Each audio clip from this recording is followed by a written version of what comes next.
Hello, good morning. New angle dropped because I couldn't be bothered to stand up from the clip that I just did. Don't mind the table. This is where I'm con crunching right now. If you could call this con crunching. Today we're gonna work on many costumes all in one video, but it is not a con crunching video. Not yet. Not yet, because I do not have the SD card space for that.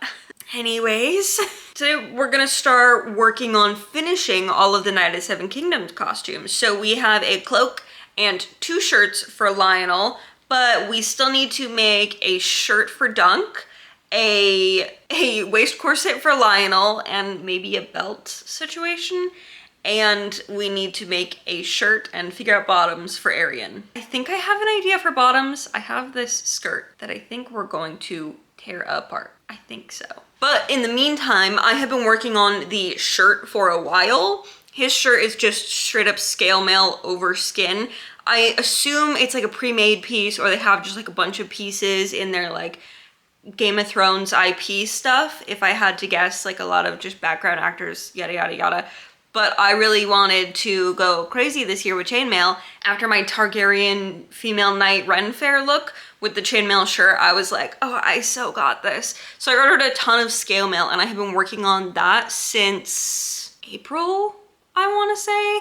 April or May? No, April for sure. And I finally got the square completely finished last night, and it was like a breath of fresh air. So right now, it's not a very big square. It's really like this, but it wants to just like stretch and shrink and so much. So I have some nude tulle, and this was always kind of the plan, just so that it's not the straight up scales on my skin. Like that would have been fine. So I think I'm going to take some nude tulle that I found in my bins, love my bins, and just basically try to hand sew them together. I think it's gonna be painful. I think it's really gonna suck, but we're going to do it. Let's jump into that. Just a heads up for this voiceover, if you can hear partying in the background, it's because I'm camping and everyone around me is partying. So here we go. We'll see how my noise cancellation does, or noise reduction, whatever. Anyways, this scale mail, yeah, it really does not want to be the shape that I want it to be, so you really see me fussing around with it a lot.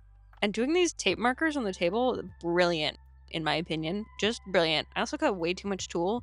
It's fine. This is fine.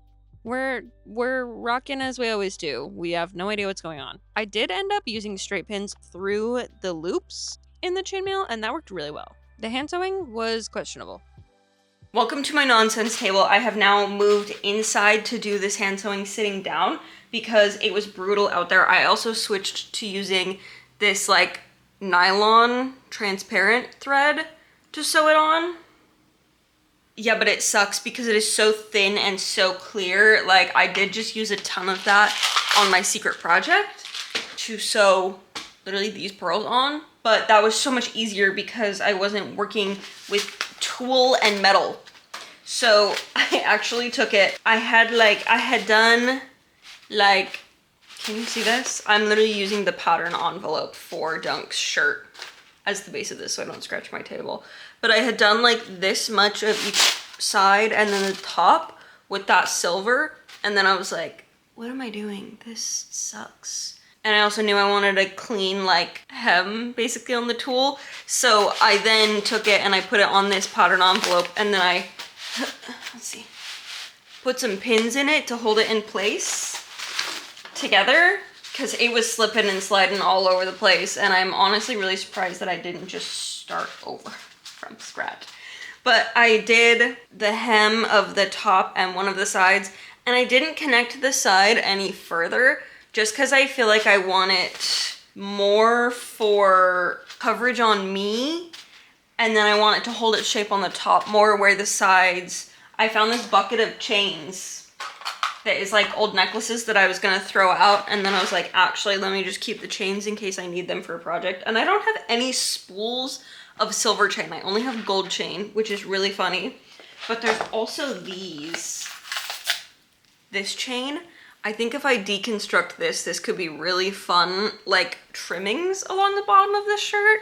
I feel like we're going kind of for more flair than accuracy at this point. But I am just gonna use these chains to hold it together to make it a shirt, because it is just one little square. And I was looking at the listing and supposedly each bag had 200. And I ordered 3 bags. There's no way this is 600 though. Like, I could imagine this being 300. Okay, well wait, it's like 18 per row and there's 32 rows. Oh, 576.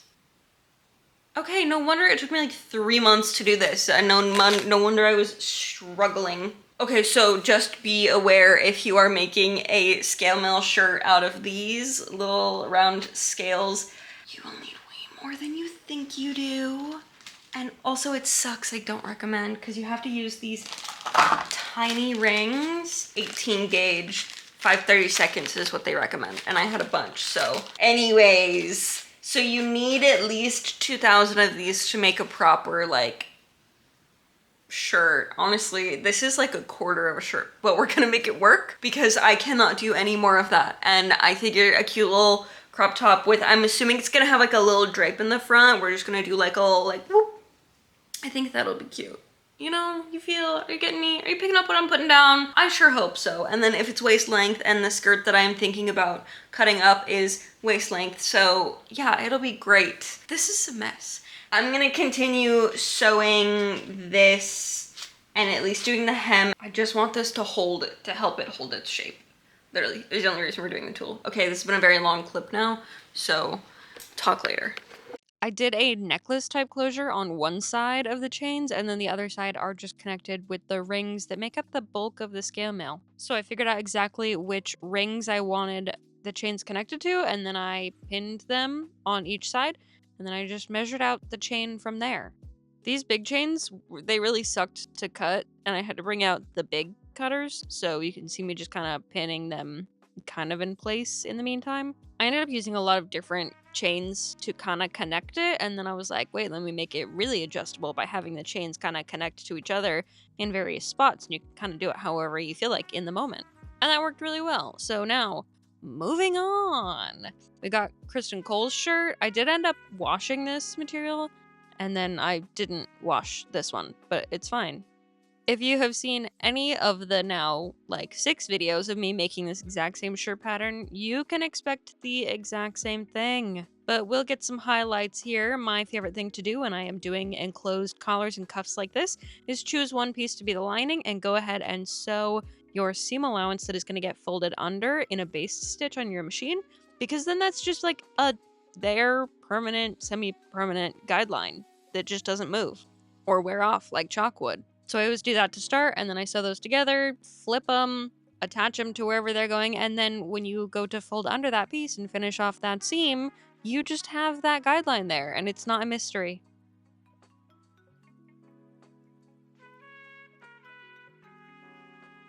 For this shirt, I didn't end up having as much material as I wanted, so I did cut the center back yoke and center back shirt with a seam allowance, so I did just sew those straight down, and then I ironed them open. I also cut out all of the pattern pieces with pinking shears, so I wouldn't have to finish any seam, because they're already finished, except for this one, where the cuff attaches, right there. That's the only one that I didn't cut with pinking shears. And honestly, I didn't need to cut anything that was a 1/4 inch seam allowance with pinking shears, but I did anyways, and it was fine.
I also decided to divvy up the back excess into 2 pleats instead of just one, so I pinned at the center back, separated out the excess from there, and divided it equally. I'm just doing a lot of measuring by pinning. It's my way that I measure, my favorite way. That wasn't like a sentence at all, but I'm not redoing it, so.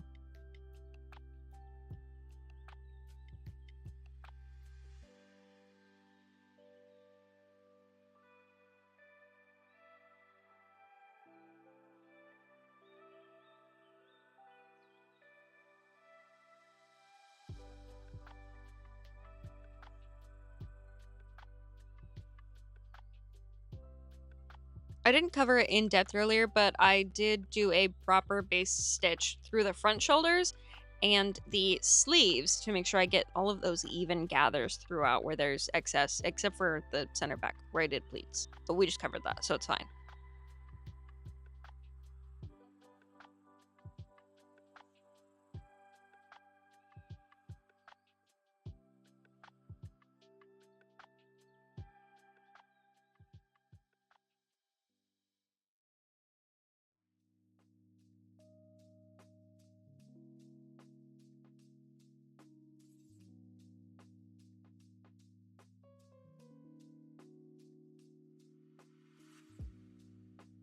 If you've been here before, you know that this is how I always put in my sleeves, where I do the armhole first and then the side seam and underarm.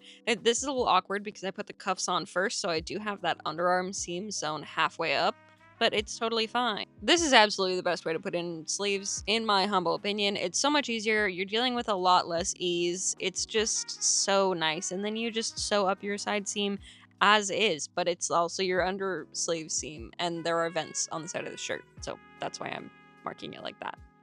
Yeah, ta-da! For finishes on the shirt, I did do a machine hem for the bottom, and then for the neckline, I left it raw for now. And moving on to Lionel. I have this absolutely gorgeous material. It was pre-cut like this, so I'm trying to use up the smaller pieces before I dive into the big one. But I wanted a kind of corset cover to cover up the busk on the corset that we're using. So I cut out this arch material, and I used the pinking shears at first because I figured I would just use the black parts that are on this, but I did decide to not do that. So I went in and I cut it all out nicely. And I did use interfacing on the back to kind of stop it from fraying as much. I was going to burn the edges, but this did in fact turn out to be cotton, so there goes that dream. And I just used these tiny little shears, some little sharp scissors. I tried to use the X-Acto knife, it didn't work. And then to lay out the design, I pinned a piece of scrap satin. It's just like a little tiny piece to the corset because I didn't want to put a bunch of pinholes in this plastic material.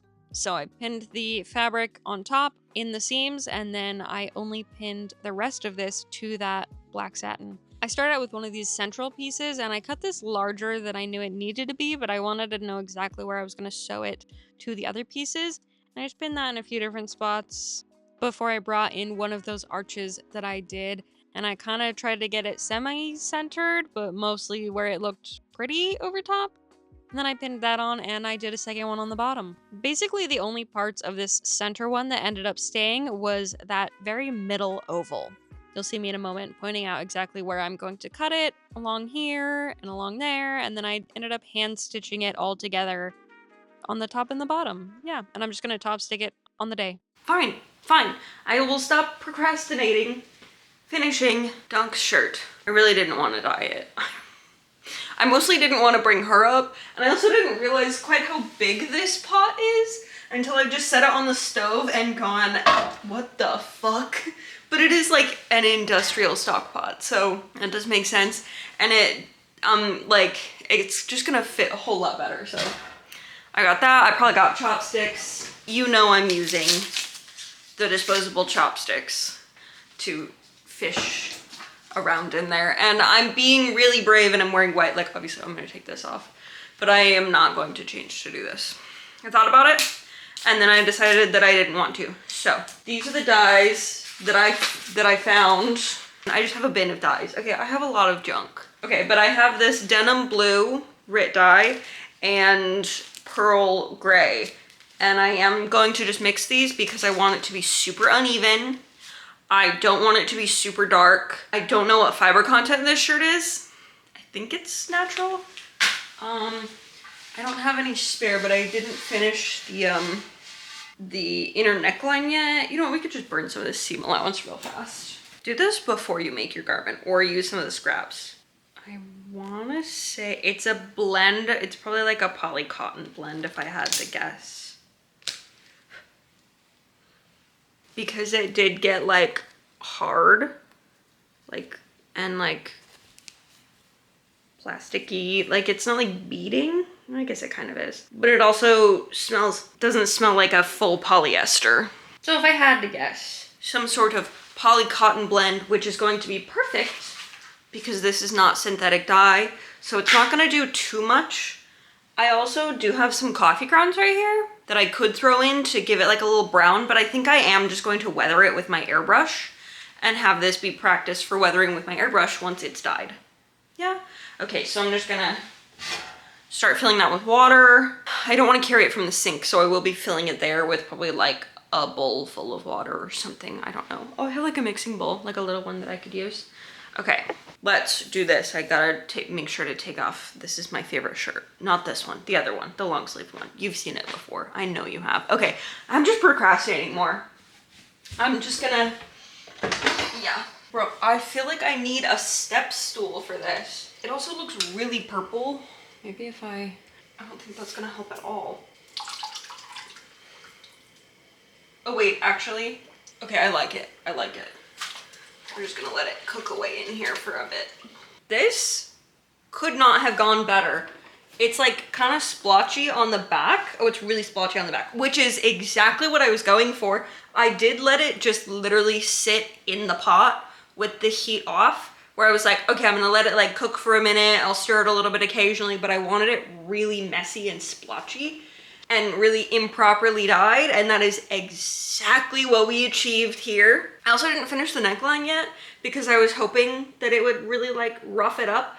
I am gonna go in and just fold it under and do like a really messy stitch with some matching thread. There's a reason I sewed all of this in blue thread and not white, and I'm so happy that I did, because it is eating so hard. It is gonna look so good.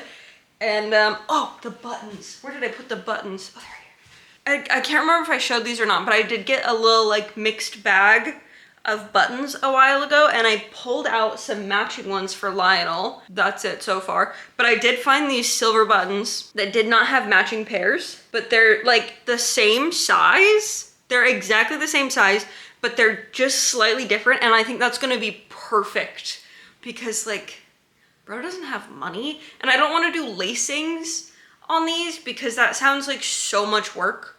I mean, it was for Sir Christian's shirt, and that is the pattern that we're using for this. If you didn't know, because I haven't made 4 of these this week now, but if you didn't know, I did make this pattern for Sir Christian Cole. You can go watch that video if you want to see how I made the pattern, but I did just use an existing shirt of Lexi's partners that was like a fantasy shirt that we bought, and I modified it slightly to get this look. And now I have used it 4 times. I have made 4 different shirts. Only 2 of them are for him, and this is one of them. But I literally did this perfectly. This is perfect. I'm so happy. I'm so happy. So I'm gonna sew on the buttons, and I will show you how I do the loops this time around. I just need to go get some blue thread. Okay, we'll do that right now. Okay, apparently we're using a giant needle for this, but I am gonna just double up my thread. I want it to be pretty long. Like not super long, but like a little longer than you're comfortable with. If you catch my drift. I tie a knot in the end. There's no knot yet. 2 fingers, pinch, wrap around the index, roll,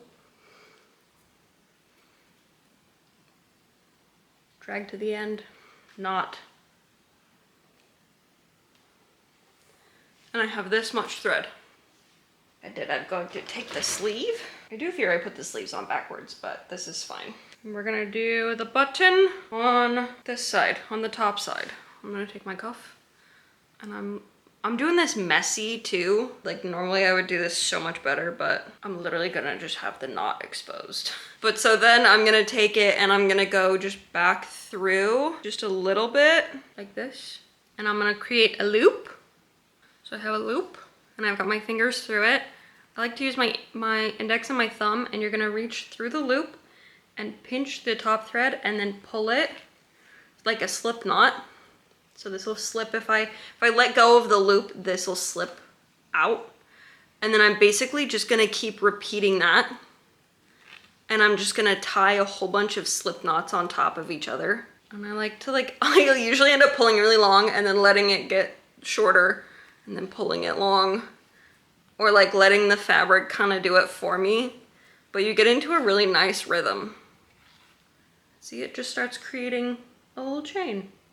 You always gotta make sure it connects before you start your next one, or you're gonna get a knot and it's not gonna be fun. And you just literally sit here. Let's see, I need my button. Usually you do this after you sew on your button so that you have an idea of how much you need. But I usually like to go, like these buttons have a shank on them. So I'll usually do like double the length of the button. That usually will give me like some good wiggle room. You can do this to like tie layers together, like layered tank tops, let's say. I think that's gonna do it. So to finish it, this obviously works so much better if you do this flat on a table. But to finish it off, I'm just gonna take my needle and thread it through the loop and then pull it tight. And now it's pulled tight. And then I'm gonna go just like 1/8 of an inch over. I'm gonna go back down through like this. And I'm gonna pull it tight. Make sure it's not weird and ugly.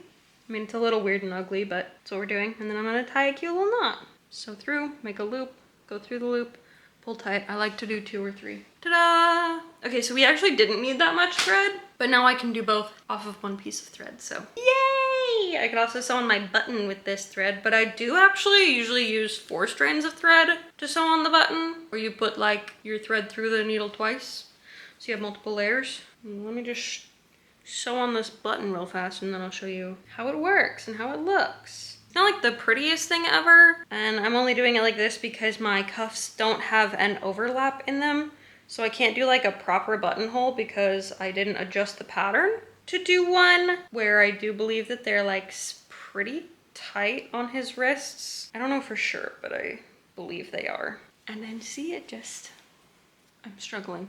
Ta-da! Cute, oh my god. Sick, now you know how to do it, and that's how I've been doing all of these. I will check in with the next update. Ka-chow. This is my first time ever weathering with my airbrush, so we'll see how this goes. I usually just take spray paint from really far away and I get a very similar effect, but I wanted to try it since I bought it. Here we go. I used ochre and a little tiny bit of black that is very watered down for this first pass. It was still kind of orange. I wish I'd gone a little bit more black, or that I just had brown in general, but I have like 50 colors and none of them are brown. I love that so much for me. But I'm just hitting the spots where it would be generally dirty, the armpits around the neckline where sweat is going to gather, and then the hem where you're going to wipe your hands, the cuffs, anywhere that is going to naturally get a little bit grimier, especially when you're not washing your clothes and when you're a little stinky like Dunk is. I'm also making sure to hit the inside of the neckline and the back. You don't want to have a clean back. I'm really doubling down on a lot of these places. He's a peasant, he's so poor, he lives under a tree, like he's gonna be dirty, he's gonna be gross. I then went for a second round with that yellow ochre because I learned this trick in college that you want your sweat stains to dry yellow, and there's going to be sweat stains, so I'm hitting the neckline, I'm hitting the underarms again before I go back in with the sanding block and really try to rough it up. I'm hitting the bulky parts of the seams, the underarms. I'm trying to do just little wear holes, especially in these spots where you would kind of rub your hands. If you're out in the dirt all day, you're going to dust your hands on your shirt naturally. You're going to get these little wear spots, the hem. I'm also hitting the cuffs and the collars, just anything that's bulky that's going to rub a lot when you're like doing stuff with your hands or body in general. We're wrapping this one up real quick here, which is good because I need to finish everything here today. Dunk's shirt is done. It's grimy now. It's, you know, gross without actually being gross. I got like a really nice wear spot in the front with the sandpaper. I got a few of them. I like it. I like it a lot. Now we have a good just base peasant shirt, okay? But finishing touches here for Arian is the bottom half. So let me bring you down a little bit and we'll talk about it. I have these pleather leggings. I think I'm gonna wear underneath. And then I have just this black straight like cotton skirt that I'm going to cut up so that you can see the pants. I think I want to go for like a high-low type situation, but I don't want it to be just like a, you know, I almost want to do like points. I don't know, or I'm just gonna honestly start like doing little markings with chalk, and then we'll see where I actually cut. So we'll just do that now, yeah?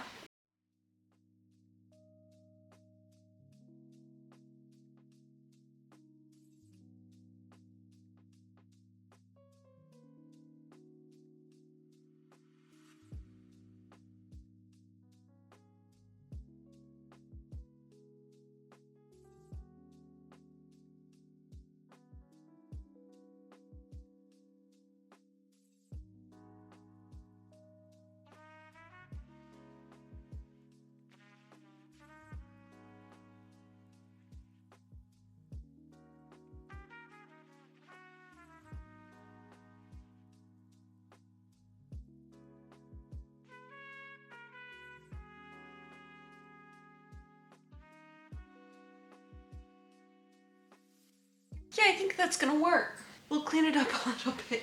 If I want, before parties, I can ditch the leggings. I can ditch the leggings altogether and go skirt only. Who knows? We got lots of options. But with this skirt completion and the shirt and the corset cover, I do believe we are completely caught up on everything clothing-wise for Night of the Seven Kingdoms. Yay! Yay! We have one more thing that I am making for Night of the Seven Kingdoms, and that's next week's video, so we won't jump ahead to that yet. But as of today, thank you for being here. I hope that you enjoyed, and thanks for coming on this weird little journey with me. This is like almost a con crunch video, which I love. You know I love a con crunch video. So we did some weathering, we did some making, we did some repurposing. It's been great. So thank you for being here. I hope you enjoyed, and I will see you in the next one. Bye!